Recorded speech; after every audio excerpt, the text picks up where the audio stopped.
Hi, it's Jeff. And Denise from Mousesteps.com. And this is episode number 302. 302. Of Mousesteps Weekly. Sponsored by MEI Travel and Mouse Fan Travel. Summer 2020 Disney Cruise Line itineraries just came out. Contact them, MEI and Mouse Fan Travel, for a no obligation quote. And they can assist you with any Disney travel, especially Disney, because that's what they really specialize in, as well as Universal and cruises. So check them out. And we're going to talk a lot about the Epcot Flower and Garden Festival today, but not just that. And speaking of the Epcot Flower and Garden Festival, here we are actually outside the main entrance, and we have these nice sunflowers on display. And they're like just decorations, but they look really nice, and we've seen them popping up around Epcot. And there's not too much going on here yet, but we'll sparse for this year's festival. No, we'll see this in the next couple days. We're going to see the opening Topiary since it starts on Wednesday. There's only like 3 Topiary displays not yet up as of yesterday. And here we have Daisy with the stars, a very beautiful location for her, and Figment. Well, Figment we see now at pretty much every festival except maybe Christmas.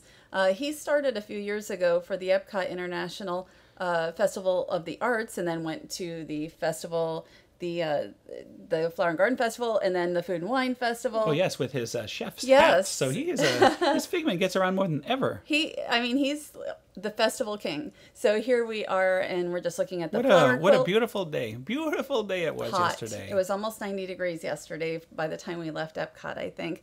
And here is Pluto. What's really interesting here is these are like the bigger topiaries as far as like Pluto, and especially Goofy. And usually they're like elevated. We're not usually seeing them at ground level. So you really see how big they are, especially Goofy is huge. Oh yeah, I love seeing them up close like this. As you mentioned, normally they usually are outside as part of the entrance topiary. And look at how huge Goofy is there. And we're only showing a smattering of the topiaries. Next week is going to be mostly the Epcot Flower and Garden Festival, so we really want to show most of the topiaries at that time. But here are Mickey and Minnie, and it looks like a Valentine's Day almost. They have a picnic basket too. But you know, you go in there and it's like, oh, Valentine's Day. And Chip and Dale also will look kind of like Valentine's Day. Well, if you remember, they were in this location last year, but they had butterflies, and I hear the butterflies are flying over to the front entrance, so we shall see about that. Right. I don't know if there'll be any characters at the front entrance. I mean, there might be, but there were none mentioned online. Just butterflies. So we'll see how that goes.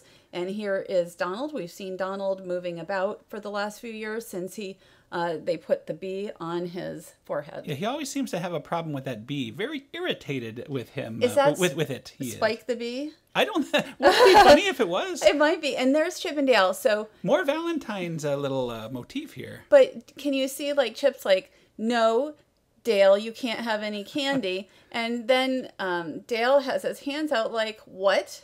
Like, where's my candy? I love that you're able to get this whole conversation by just looking at these topiaries. So they are doing their job correctly. He's like, where are they? Where's my candy? And nobody gave him any. Seems very familiar to me. And here we have the nephews. Yeah, right. And Donald has been with the nephews. When they first debuted, it was Donald and the nephews in the front topiary area. And now we see them just kind of moving about the park. And what I love about this year's festival is so many of the topiaries are in different areas. Oh, I love that too. I mean, really the last few years, as much as the Epcot Flower and Garden Festival is my favorite time of year at Epcot, but you will see that in this week and next week, you'll see that the topiaries have, most of them or a lot of them have changed areas since last year. And that makes it years. more interesting for sure. Like this topiary here, we have Kermit. Now, Kermit hasn't been around for a couple of years, and this is the first time he's ever been on a bike. Kermit on a bike. Well, not only is it the first time he's been on a bike, I think he only showed up one year with Miss Piggy, and that was for Muppets Most Wanted, and I think that's 2014. Like, I'm ahead of myself here. I'm trying to find my notes, but I believe it was 2014 when that was. So about 6 years. This is like the 6th year since they debuted. And then they were at Downtown Disney as well. And so it is the same topiary. Miss Piggy has the same look, but Kermit actually is a little different. You know, when I look at this, my imagination says, just a frog on his bike riding through France with baguettes on his way to get an ice cream. This is what I was writing online yesterday. You're stealing my stuff. I'm just kidding. So what I really like about the bike is, if you notice, it's very environmentally, I don't know if you want to say environmentally friendly. Like everything is like earth items. We like have bamboo there, and it's all... And even the tires. Yeah, every little bit. It's kind of like the Rose Parade that you see every year in Pasadena, California. Everything here is living. And I really like that. And I did find, yes, 2014. So it's been a while since we've seen them. Again, the same topiary. There's only 2 new topiaries really this year. And here is Miss Piggy. And I like Piggy because there's a certain angle you could look at her and see her reflection in the mirror. And we'll see that later. But there's a nice close-up of her. And Miss Piggy, again, if you look at the photos from 2014, almost exactly the same. The backdrop's the same. She doesn't have her pearls on right now, but they keep adding things. Like Kermit didn't have his collar on for the first few days, and everybody's like, where's his collar? And it's like, the festival hasn't started yet. The cool thing about, and there is a reflection you mentioned, the cool thing about the Epcot Flower and Garden Festival, it really is ever changing, not just as it's getting ready, but even after it starts. It's just the most relaxing and beautiful time to be there, especially early in the morning. We went here before the World Showcase even opened, before 11, and it was just nobody there, just a peaceful, relaxing time. Now here was shot later in the day, obviously, because if you get there too early in the morning, these two are usually under heavy shade, so I have to wait till later in the day to get a nice shot of them. But I really like coming here around 9 a.m. first for breakfast, because at 9 a.m. La Halle Boulangerie is open, and you can go and you can get a croissant, or I never get a croissant, but there's a whole bunch of different items you can get, and it's quiet, and you can enjoy all these topiaries. 4 topiaries here now, and it's just a beautiful time to be here. Well, we just had one of those France baguettes with our breakfast here at home this morning. Right. So, and here comes Belle, and I asked her what she thinks of her likeness here, and she said, very beautiful. So she appreciates the topiary as well, as does Aurora, who's coming over I'm sure. here. And we have seen Princess Aurora topiary before, but it doesn't look like the new style. So unless they bring about a new style Princess Aurora, we probably will not see it again. Well, speaking of new, although these Pixar topiary are not all new, the faces, especially here on Buzz Lightyear, are completely new, and they look fantastic. Very, very much on model to how Buzz Lightyear really looks. Well, when I first saw them, I'm like, oh my gosh, they actually look like the animated film now. They're here for Toy Story 4. Bo Peep is the new topiary this year, plus her sheep, so really 2 topiaries. Now, Woody and Buzz debuted first in 2011. They didn't even have eyes at the time. And last year, they didn't really look too realistic.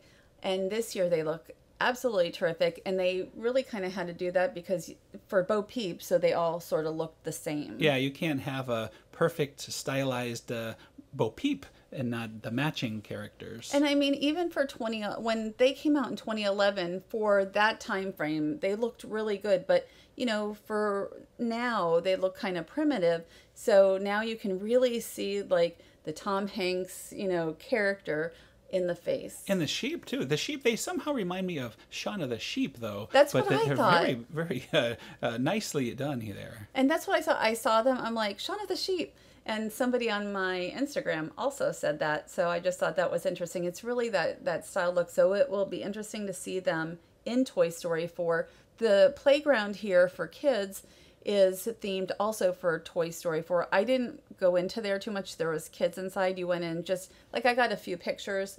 I would like to go there early on opening day, but you can see like Woody and Buzz and, the blocks and so much to look at. Yeah, it just recently was rethemed, I think before. Days ago. Yeah. It was Ralph Breaks the Internet. That's right. So right on top of things. Now, you were able to go to a preview event for the Epcot International Flower and Garden Festival, and you got to meet Farmer Mickey here, who is accessible, by the way, at what is it called? Not the Good Turn. Garden Grill, the Good Turn. The Good Turn's I've been around for a long time. Yes. There you are. There you are with Mickey. And I don't really like being on camera too much, but you love it. Yeah. You love it. People said that they want more of this. They did not. They did. You have to read the comments on the videos. More Denise and the characters. When I have to do things by myself, like I just end up giving the camera to the operator, whoever the cast member is, and just saying, can you just point it in my direction? But at least I dressed up because I look so terrible at the Star Wars event. Well, I have to teach you to talk to the characters. I don't want to talk to the characters. But I did talk to the representatives about different aspects of the International Flower and Garden Festival, and we're going to show just a little bit of those clips. We have longer versions online. And first we spoke with Chelsea Fleurig about beverages, including this cute little orange bird sipper, which actually has a delicious drink inside. Hi, I'm Chelsea Fleurig. I'm the project manager for food and beverage at Epcot.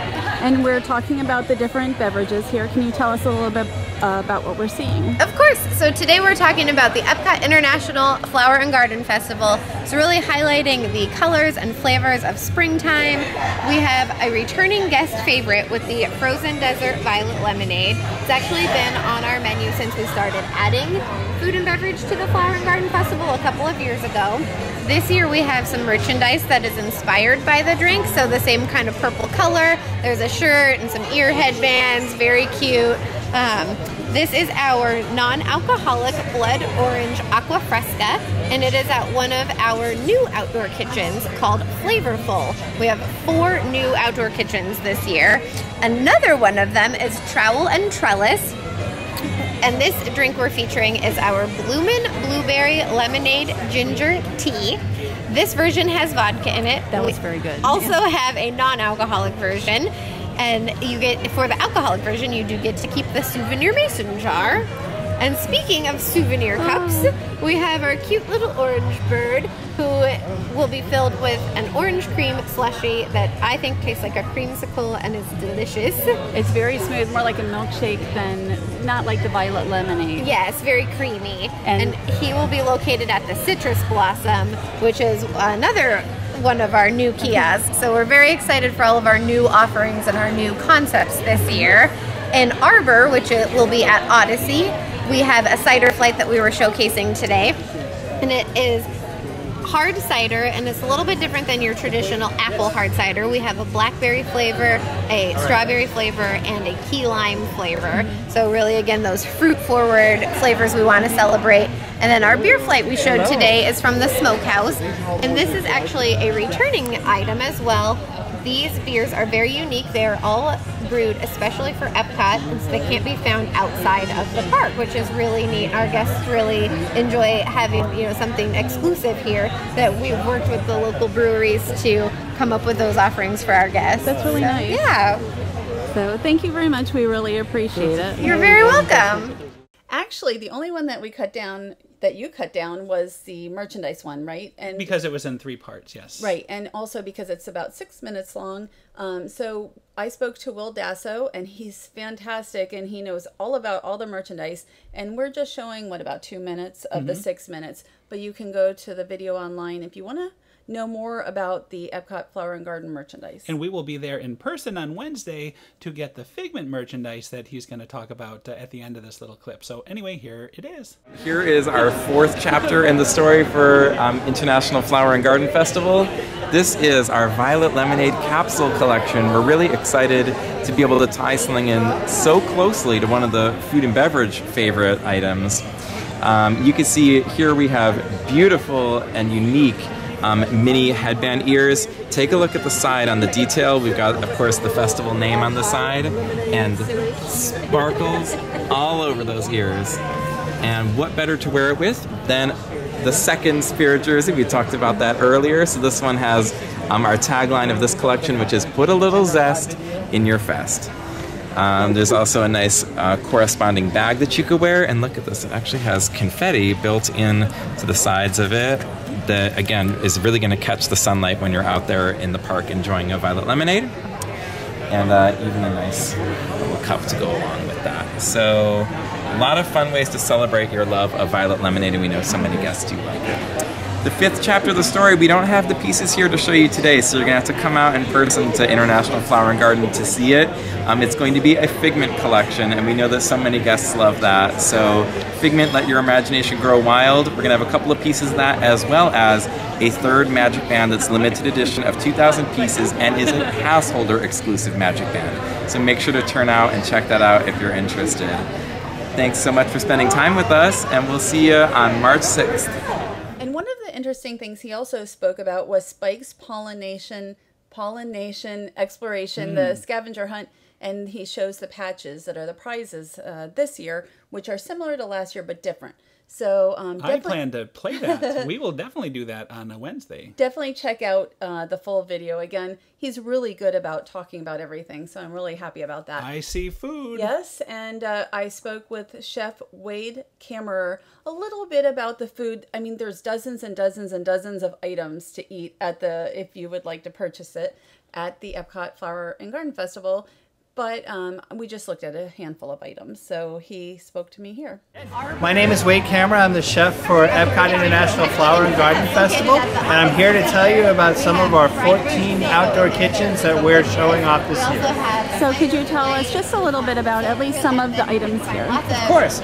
So in our Citrus Blossom kitchen, we have our tuna tataki. That tuna tataki has a little bit of uzu sauce on there. It's got mango and avocado, pickled lotus root, micro vegetables, all sitting on top of a papadum crisp. In the flavorful kitchen, we have our garden plate. From the garden, it's made to look just like a small garden. It's got a cashew cheese on there, a little bit of rock made from crispy quinoa, some soil made from onion ash, roasted beets, and micro vegetables. Trowel and trellis, we have our plant-based impossible meatball with spinach, marinated vegetables, creamy herb dressing, and a lentil bread. That was wonderful. It was my first experience. I didn't know it was meatless when I tried it. Awesome. Until an hour later. That's great. That's what we wanted to do. My favorite item here today. It was delicious. Awesome. Thank you so much. Fried green tomatoes and arbor has a little bit of crab and fennel salad and fresh made remoulade, micro watercress on there. In the smokehouse, we took our slow smoked brisket. We're putting it in a smoked potato this year, chorizo fondue, and our green tomato salsa. Returning favorites for us, we've got the Barrel Market potato pancake with our ham, caramelized onions, and herb sour cream. Trowel and Trellis has a chocolate terrarium, again, completely plant-based chocolate pudding made from avocado with chia seeds, matcha crumb, and microflowers on top. There you go. Thank you. And our peanut butter tart in the flavorful kitchen is a peanut butter mousse inside of a multi-grain crust, strawberry jam, strawberry boba pearls, all in the shape of the Boss Mickey Mouse. And I tried that one earlier, and that's the citrus shortcake. Citrus shortcake, lemon curd, citrus crumb, and whipped cream. Thank you very much. My pleasure. I think the Trowel and Trellis booth will be the one that we go to after the France booth. Oh yes, France always has to be first, of course. I have never had an impossible meatball. I had no idea I was eating one as I was eating that, but the flavors in it are fantastic as far as what is around it. It's just a really delicious dish. So yeah, even I need to try that now after hearing you rave about this all. Everybody did, and not everybody knew that they were eating, just like me, a plant-based meatball. And so that was a surprise. And if I had known it's like, would I have tried it? Maybe. But my eyes were open. All I know is I cannot wait for Wednesday. It should be a beautiful day.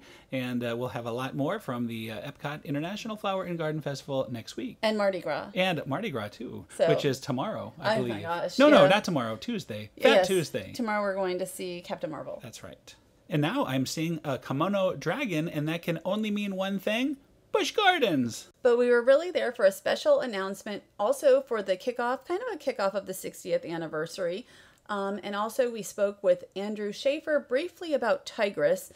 That is coming this spring, so there's a new roller coaster this spring. Yeah, Andrew Schaefer. I'm the project manager for Tigris. And can you tell us what to expect with Tigris? Tigris is Florida's tallest launch coaster. It's 150 feet in the air, and it goes 62 miles per hour.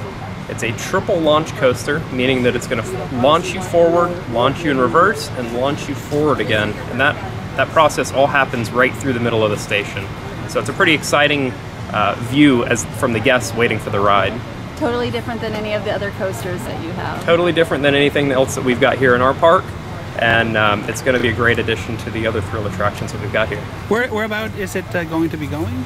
So this ride is going to go over in our Stanleyville area of the park, which is next to Jungala. And Jungala is where we've got the tigers, and that's where we've themed this ride into, is with the tigers. Perfect. Can't wait. Thank you very much. Yeah, you're welcome. I look forward to this. You know, I've always been a fan of launch coasters, and this one looks pretty intense with a lot of looping and things like that. Well, it's like 150-foot skyward surge and then a bunch of looping twists. And so this will make for about 8 coasters once you include Air Grover. And here is the actual car. This is one of the cars that you're going to see for Tigris. So very interesting. I don't think you're going to have a top bar either. So imagine going on all these loops and just being held in by the one lap bar. I don't know. You know, I like to have a secondary, you know, I like to have something over my shoulders as well. So we'll see. I don't know if I'll ride this one. So because we're at Busch Gardens, we got to meet some animal ambassadors. And why don't you introduce who our friend here is? Well, I don't know their names, but this is a crested porcupine from Africa. Some of the animals that we met are endangered, but he's not endangered. And then there's also this sloth, and I think his name was Henry. Yes. No, Harry? Harry. I think it was Maybe Harry. it was Harry. Harry would be more fitting. We spent a fair bit of time. 3 times. 3 times we met Harry. Look how cute he was. He is adorable, and you got to touch him, and we both got to touch him, and it was really awesome to spend some time with Harry the sloth. He was really soft, and they said, you know, sloths sleep pretty much all day. I mean, you already know that. But he actually, I guess, likes to go out. So when, you know, everybody's ready for him, he's ready to go. And we also got to meet the penguin. This is a warm weather penguin. This is an African penguin, and I guess these are critically endangered, or at least pretty endangered. So he is more warm weather. Like they said, they had another one in the vehicle with the air on, just in case, you know, he wasn't wanting to be around people. So it's not like they're refrigerated. They're just in regular air conditioning. Right. And what do we have here? And this is the slender snouted crocodile. And maybe this one is the one that's critically endangered. There aren't a lot of them, and I don't even think there's a lot of them in like zoos. So it was awesome to see the animals, but here it is, the big announcement. We're getting to that part right now, and we're going to see, there it is, soon, North America's tallest, world's steepest, and world's fastest hybrid coaster. And this is what Gwazi was, but they're redoing it. Like there'll be some elements that was Gwazi, and then there'll be some new ones as well. So you can see there's a bit of Gwazi, which is the wooden, you know, the whole hybrid is the steel coaster over the wooden coaster body, but this thing is going to go up to, I think, over 200 feet for the initial drop, so that'll be very high. I liked Gwazi a lot. It was a little bumpy for me at times, but well, especially towards the end, your fillings would be coming out there. But I don't know if I'll ride this yet or not. Like I'm getting a little older, so the thrill part, I like, certain coasters, and then other ones are getting to be a little much. I think you can handle it. I don't know. Like Air Grover is pretty good, right? Air Grover. And Cheetah Hunt. You will love it. You will ride it and love it. Cheetah Hunt is really my speed at this point. All right. Well, anyway, now we are at Maria and Enzo's at Disney Springs. One of the best times I've had out in a long time. It is Carnivale. And I just want to say I made sure we just ate lunch. Like we took a break to eat lunch before doing this segment. So Maria and Enzo's, they have this event called Carnivale. It goes through March 5th now. So we're really just showing it. The likelihood is that none of you are here in town, or not too many of you. That is not true. There are still 2 days left, yes, including Fat Tuesday, the biggest day of all. It's like the Christmas of this is this Tuesday. Maria and Enzo's invited us out. I didn't know what to expect. We do Mardi Gras at Disney's Port Orleans with the golf carts and such, but I've never been to anything like this, and the entertainment was really great. And the food, it's Maria and Enzo's food. This is the 3rd time we've been. The other 2 times we went ourselves. But it was just really nonstop, some sort of entertainment throughout the evening. Yeah, we were there for almost 3 hours, and I could have stayed longer. It was just so much fun. And the funny thing was, like, our food came pretty quickly. Remember we went over to John's table, Big Fat Panda's table, and like it took them like an hour to get a salad because they were videotaping and stuff. And it's like, oh, well, we ate pretty quick, but we were still there almost 3 hours. Well, fortunately for us, they were on a little break with the entertainment, the main entertainment when we got there. So we were able to get started right away. And here is the first course, the bread service here with the yummy oil. It was, the food here, if you have been to Maria and Enzo's, if you like Maria and Enzo's, you will like Carnivale because a lot of the food is the same. But they also had drinks, specialty cocktails, which were only $8 each and included the green mistake with the Hendrick's gin here and the cucumber. And this was actually our favorite your favorite drink, my favorite drink. Yeah, it was so good. I wish I had gotten a second one of those. Of the specialty cocktails they had. And this is the third time this year I've had a Marie and Enzo Caesar salad. I didn't really deviate from the menu for myself. I fully deviated. I took the recommendation of our great waiter and tried the calamari. He said it was the best calamari ever, and it really was. It was fantastic. Didn't I rave to you, you did. At the time how good it was, and it was just a great way to start the meal for me. And if you did the feast, this is an extra pasta dish this is a feast of Carnivale, and this is a little extra something also that's part of that. And they call it a 5-course meal, although there's really kind of 6 items on it, including the bread. And it's a lot of it is the same food. You can just order, like you order the flounder off the menu, and I ordered the Caesar and the meatballs, the spaghetti meatballs off the menu. And this is just from our seat. So while you're seated, you have entertainment going on. You just saw there was a character, a stilt walker doing balloons, and it's time for another round of drinks. We got another couple specialty cocktails because we wanted to try a variety of them. But again, the Green Mistake was my favorite. So while we're looking at this, the standard Carnivale menu was $45. You could come in and just order like a plate of spaghetti and meatballs. They don't tell you that you need to order a certain anything. But the $45 menu can be a really good deal. You got the flounder. Yeah, the crusted flounder. It was so good. I wanted to try something completely different than I usually get when I'm there. Well, the 2 items that you had would have been like $51, where the menu was $45, and then you got some bonus items. Oh, I was already ahead of the game by doing this. And entertainment, fantastic entertainment all evening. From 5 to 10 is when they do it. Then you have the spaghetti with braised meatballs, which is what I usually get. I thought it was an acquired taste at the beginning because the spaghetti's a little different. It's a little bigger. It's a little heavier. But it's really a very nice dish. Well, it's a perfect segue because while you were enjoying these meatballs, we heard Bella Notte being sung, and there it is right now. Right, and they sang That's Amore and other tunes as well. But to hear the Lady and the Tramp song Bella Notte was really awesome. And we do recognize at least a couple of these performers. We've seen them around. Oh, absolutely, especially the singer. But I had no idea what kind of voice. I mean, he was really amazing. So if you have a chance to go while we're just kind of watching this to Marie and Enzo's for events, like we did brunch last year, we went on our own for brunch. Oh, the Sunday brunch was great. Right. So like a Mother's Day brunch and Easter brunch, that's the type of thing I definitely think Marie and Enzo shines at, plus this event. And here we're having our little wrapping up beverage. What was this that you had? This was a white sangria. I decided to go off the cocktail menu, and I just wanted to try something that they have all the time. You know, for the next time that we go on our own, I wanted to see how I liked it, and it was very good. I had a little coffee and spiced it up with some Baileys, and here is our dessert. This is like a fried pastry. It's not really as much my thing. It's a crispy fried Italian pastry. You liked it enough. Well, it's light. After all that food, you don't want a big, thick dessert, so it was perfect. Oh, I forgot to mention, you can get masks, hand-painted masks, and we took full advantage of that. And it didn't cost anything extra. We had like plastic masks at the table, but these were a little nicer. This was really fun, and here he is hand-painting it.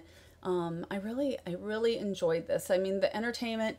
You know, let's say we went and we paid $45 each for the Carnivale menu, and you get all the entertainment, and you can get this mask and face painting for kids, and also balloon animals, which we didn't end up getting. So much to offer. It was great, and now we have masks for Fat Tuesday.